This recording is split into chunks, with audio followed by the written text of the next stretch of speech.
I've had a really great journey in my career. I was a partner in three B2B SaaS companies previously, and I wanted to do something that really motivated me. And that thing was to try to figure out ways to use technology to help people. And by complete coincidence, a side business that I was involved in, which was a mortgage business, exposed me to the world of hurt and struggle that people go through when they're trying to find, access, and choose the right deal for them for the biggest transaction of their lives. Want to attract and convert more leads? Want to learn how digital PR, branding, and SEO can establish and build your brand identity? Welcome to the Market Movers Building Brands and Links with Linkify podcast. We answer these questions and help you ramp up your brand visibility and credibility. Let's cut through the noise and make your business the talk of the town. We're your hosts, Nick and Chris. Let's get this show on the road.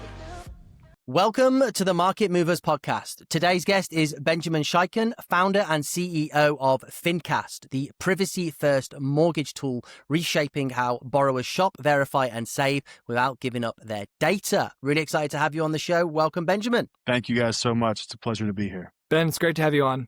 To start, why don't you tell us a bit about yourself and give us an overview of Fincast? Yeah, of course. So I've had a really great journey in my career. Meeting incredible people throughout the tech world, solving problems for companies. I was a partner in three B2B SaaS companies previously and had some great success. Like I said, building enterprise solutions to solve large company problems. Me personally, I found that, at some point in my career, I wanted to do something that really motivated me, like why I would get up in the morning. And that thing was to try to figure out ways to use technology to help people. And by complete coincidence, a side business that I was involved in, which was a mortgage business, exposed me to the world of hurt and struggle that people go through when they're trying to find, access, and choose the right deal for them for the biggest transaction of their lives. And, this is specific to the US. Things are a little bit different in different countries. The options are different. But in the US market, choosing the right mortgage can make or break someone over the next 30 years in a very serious way. And, I was watching firsthand hundreds, if not thousands of people just stumble and struggle through a process that was just so old fashioned. And I was questioning and asking why and trying to peel back, how is there no technology built to help people make this critical decision? And I got really fired up and charged to build Fincast, Chris, as you mentioned, to take a new approach at serving people and putting my passion for trying to use technology in positive ways to impact people to good use in a business, in a transaction, in a industry that I was building a lot of not only experience in, but also passion for that space as well. That's awesome. Okay, so explain to us then the problem that Fincast solves and explain it to us as if I was a Brit. So a non-US. You said that this was specific to the US. So I'm really, really excited to hear this. Yeah. I think the fundamental problem that we're solving is that, when someone gets an offer from a lender for a mortgage, how do they really know how good it is?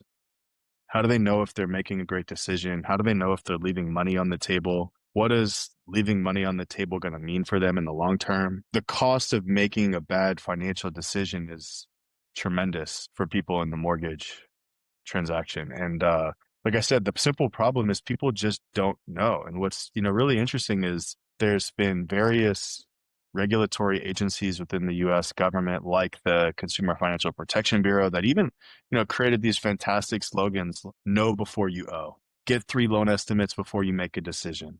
In fact, they even mandated that on informal offers that lenders give to borrowers, it states clearly on the offer that this is not an official offer. Rates and costs are subject to change. Get an official loan estimate before you make a mortgage decision. And so there's this spirit, this good intention of helping people understand how to get closer to knowing that you're getting a good deal or not, or making a good financial decision or not. But at the end of the day, it's an entirely manual process. The burden falls on the person, on the borrower. And the borrower for a mortgage is not, it's not a transaction we do every day. We don't typically get better often because we're not doing it all the time. We're not riding a bike or tying our shoes. It's not a high frequency transaction. And so, there's a decent playbook. You get an offer, you take that offer, you go to another lender, can you beat this? You go to another lender, can you beat this? If you're a little bit more digitally savvy, you may go to the internet, go to a comparison shopping site, look at rate tables that are publishing marketing rates and say like, am I kind of like within these ballparks? Do I feel good about what I got?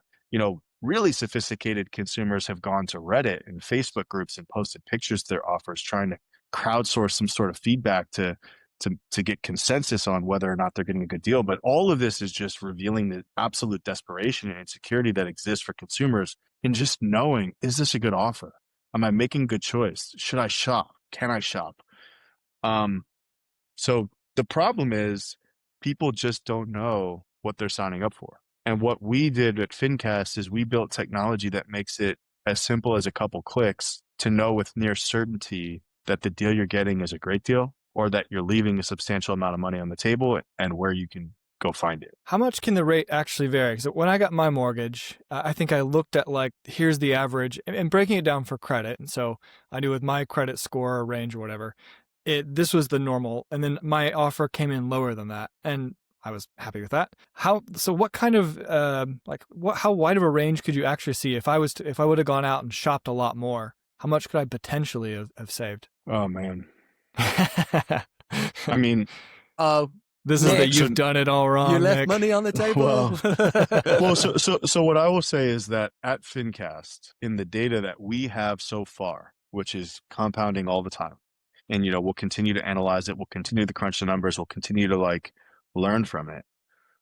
27% of the time, you have a great deal. 73% of the time, you're leaving some real money on the table. And you asked about rate, and I think it's important to talk about the rate, but I think that it's just important to acknowledge that the mortgage consists of more than the rate. It consists of the cost for that rate.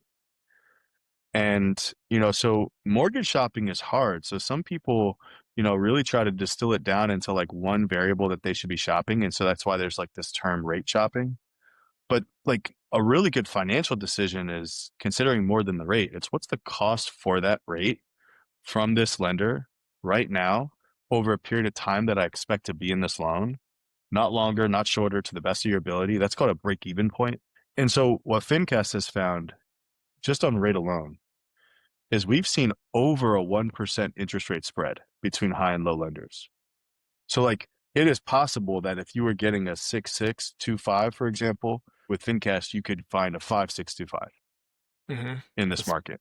Significant. It's also possible that what we've seen is if you're getting a 6.625 from one lender, we find you a 6.375 and reduce your cost for that mortgage by $10,000, $12,000, $15,000.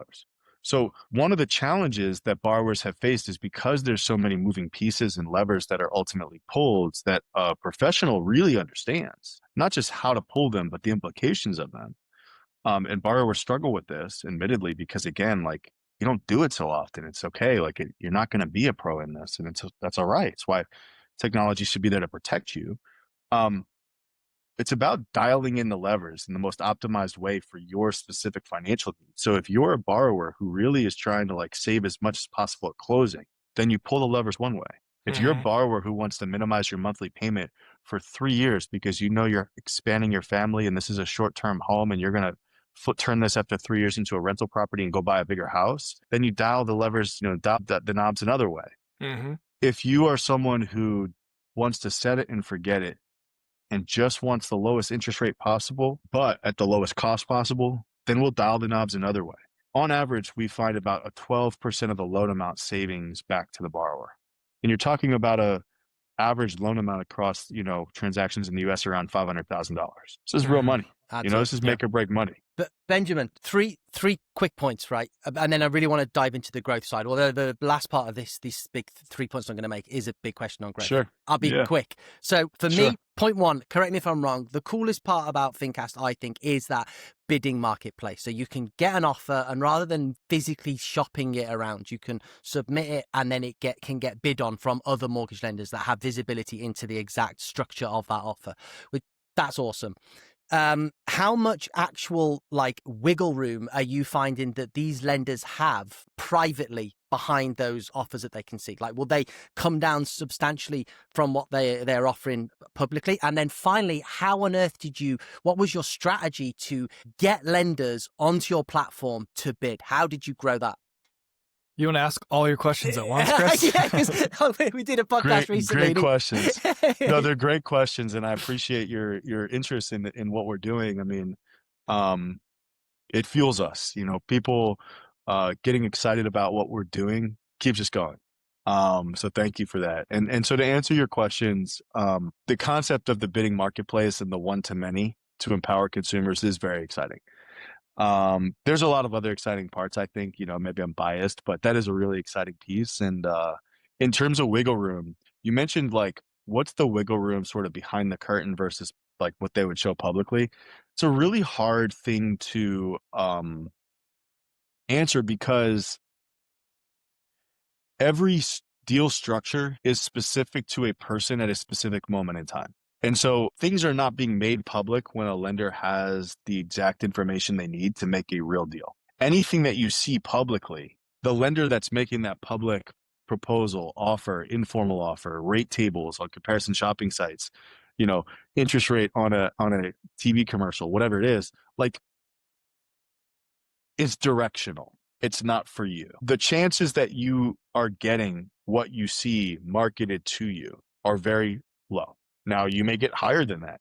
You may get lower than that. It really depends on your specific borrower profile. And most importantly, this is the piece that's like really complicated that, we'll try not to geek speak too much here. But when a borrower is working with a lender, they're working with a side of the lending business that's focused on originating loans. Their primary objective is to originate loans for the lender that they represent. If they're a broker, they may represent the interests of various lenders. If they're a loan officer, they may represent the interests of a single lender, bank, credit union, regional bank, etc. But the person that the borrower is working with, the professional that's giving that expert guidance in some cases, the person that's giving them the product and pricing offer and recommendations, is not creating the product and pricing that they can offer to the customer. That's coming from a totally different team that's setting products and pricing based on totally different business objectives, which are not about originating loans, but it's about making money on the loans that have been originated. And this is called capital markets. And so in the mortgage world, specifically in the US, the way that it functions is the harmony between a primary market, which is where lenders and borrowers live, and a secondary market, which is where lenders and buyers of loans live, without, again, getting overly complicated. Some lenders do have that wiggle room, and they'll come down to be competitive, and they do it in a variety of ways, and there's some questionable tactics that exist, admittedly, with lenders. There's also a lot of recent attention being placed on antiquated law and rules that were set to protect consumers that many in the lending world believe are actually hurting consumers from a pricing transparency perspective. Things like the LO comp rule. It's a law that, reduces the flexibility that lenders have in changing price, even if it would benefit a consumer. So there's some attention being placed on that and revisiting whether or not that should be enforced or should it be evolved, things like that. But so there's definitely wiggle room. But I think the more important takeaway is the mortgage that you're going to be getting has a perfect home. And if you find it, you will get the best price. And what I mean by perfect home is the lender on the secondary market side of things, on the capital market side of things, on the business model side of things, like how are they funding all these loans? The lender that needs your mortgage more than others right now will have the best pricing for you. The lenders that will fund your loan and originate it, but don't need it more than someone else, won't have pricing that is as good for you as the one that does. And so what we've really exposed here is a product arbitrage that allows a distinct and defined mortgage product to find the highest demand for that mortgage product in real time across an extensive network of lenders looking for specific products, regardless of the person, regardless of the concept of origination. It's around a pure product acquisition play that's arbitraging product and demand in a market that has historically been extremely disconnected and opaque. And this level of product transparency and product fit that we figured out how we can standardize and streamline allows for pricing efficiencies that enable lenders to deliver unbelievable deals to borrowers that borrowers would not be able to find on their own, that lenders struggle to deliver to borrowers when they want to. And that transformation, that disruption, that revolution is like really exciting because we're actually, for the first time in a long time, using technology to fundamentally shift how secondary and primary markets work together in a way that benefits the end user. And we're really excited and proud of that. So happy to expand on any of that. But to answer your second question, what we're doing, I think, hopefully is clear that it helps and protects consumers. And that's the most authentic thing we can do. However, as a former lender myself, as someone who, helped build a mortgage business in Southern California and see how some of these nuts and bolts sort of work together, this novel approach to bringing product transparency to lenders is not only protecting borrowers, it's engaging a long tail of lenders in a level playing field that they've never been able to play in before. And it's exposing product transparency and access for lenders that they've never had before, which is creating demand from lenders to participate in this product. We have very high standards for lenders that want to participate. But the truth is, we had to start somewhere, and this all didn't exist to create that inbound demand. As a lender, I have had relationships in the lending space. I know what people were looking for, and I called on them and they said, sure, let's do this. I want to be part of this. And I think you can't overstate the importance of relationship capital. And then respect. People in the industry respected my intentions, respected my knowledge, respected the fact that I wasn't ignoring their problems and that I was open to hearing their input. And for those reasons, we had a fantastic network of early adopter lenders that were there, excited to participate, patient as we continue to figure things out and grow. And we continue to listen to their feedback because we think it's important. But our driving force has always been and will always be, how do we protect the individual to the best of our ability? And we're actually starting to get buy-in from lenders on that side of things too, even if it means that they lose the deal sometimes. But that's been pretty cool experience. Yeah, so let's jump into the strategy a little bit more. You just touched on the first lenders came in through relationships. That's amazing. You had those relationships. Because a two-sided marketplace is extremely hard to build. You've got to get both sides on, because there's no value in the platform until you have both sides. So you had the relationships that brought in the early lenders. Where did the first home buyers come from? How did you get that side of the marketplace to come on? It's a great question. So before we started building Fincast and exposing capital from a risk perspective or investing capital from a risk perspective, we did some pretty extensive testing, alpha testing. And so before we spent money on building a product that was fully automated, we thought that we wanted to design a system. And so, we started to see, like I mentioned earlier on, that borrowers were trying to solve the problem, am I getting a good deal? That question in three ways, mostly. One, taking their offer and manually trying to shop it. Googling, top brokers near me. Okay, Google Maps, here are the top 3. Let me call them. Can you beat this deal? Can you beat this deal? Can you beat this deal? Lenders, conversely, have actually run marketing efforts and invested in marketing strategies to get people to call in with existing offers that they can beat. That's a bit of a different story.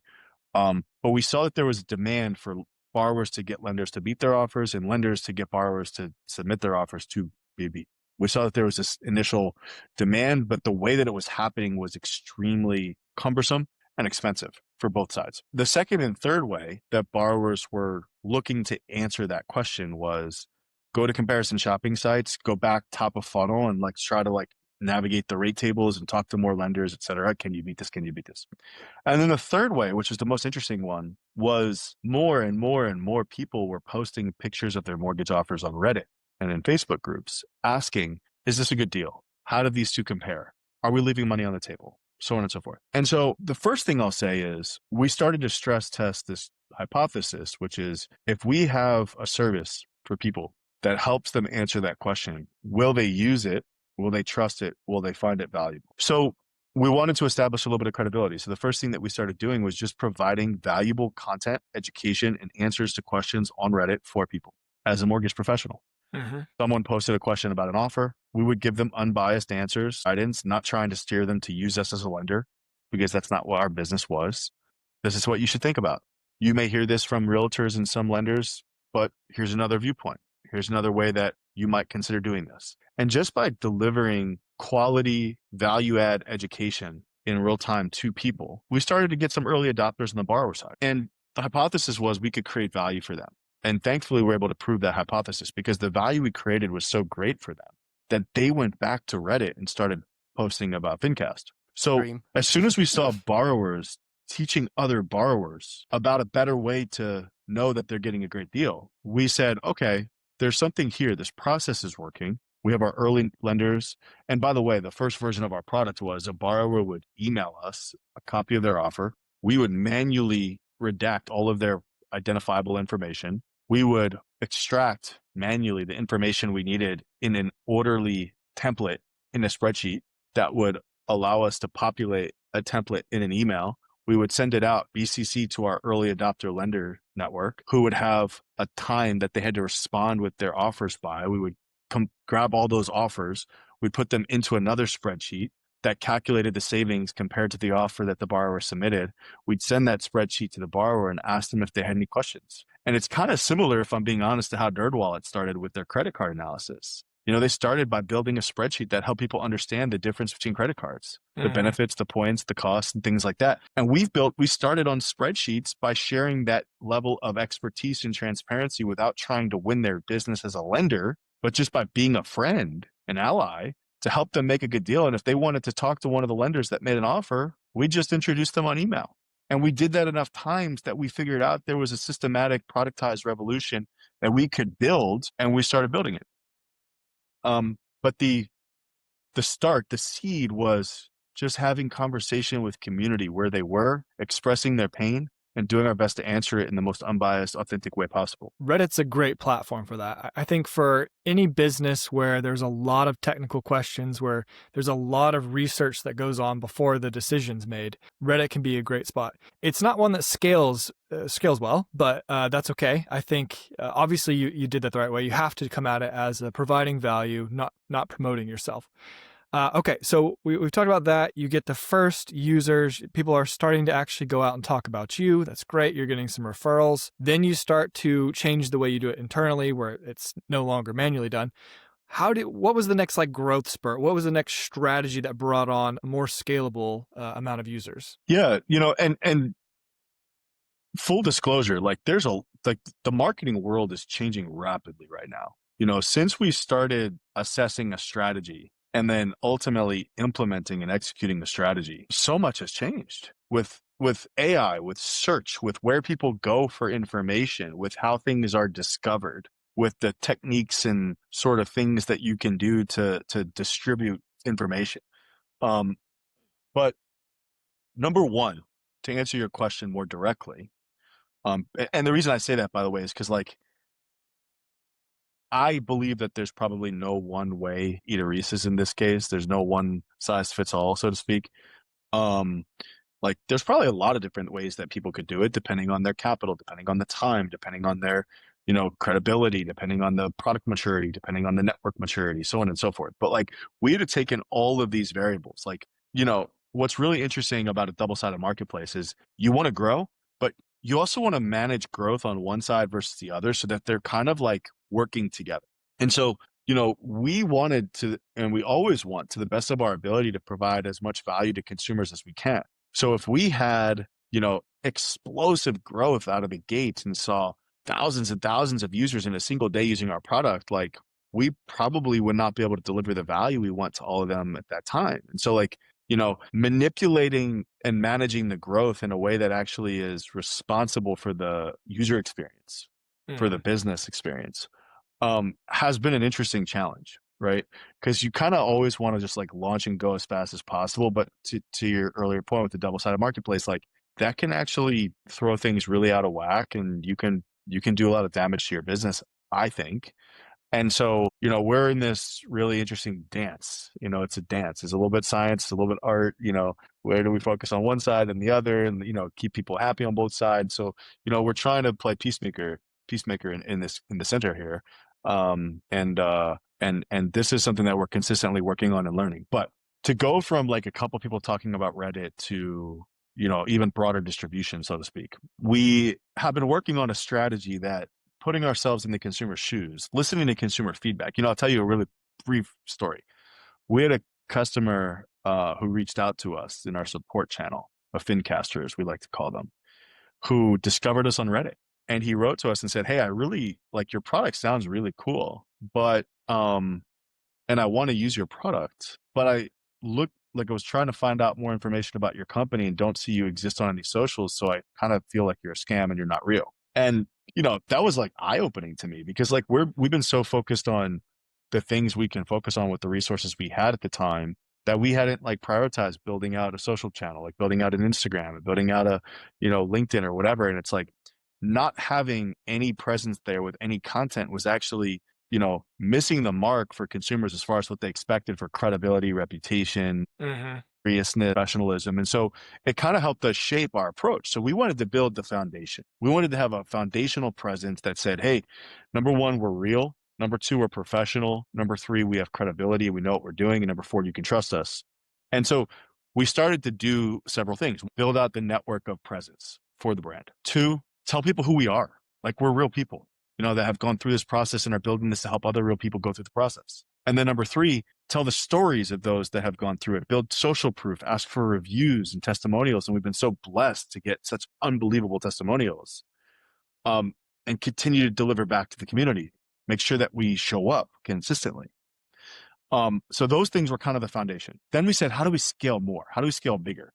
Well, we realized that like we kind of never met someone that didn't want to use the product when they found out about it, which is like such a cool thing.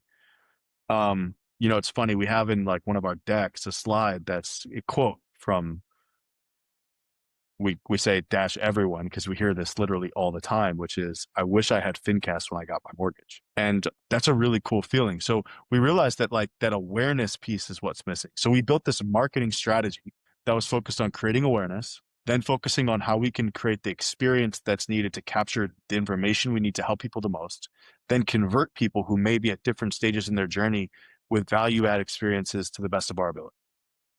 And so press, PR, third-party mentions, user-generated content, social proof, our own educational content, was answering questions that people wouldn't answer for people about this important transaction from the viewpoint of someone that was really trying to help them without steering them somewhere.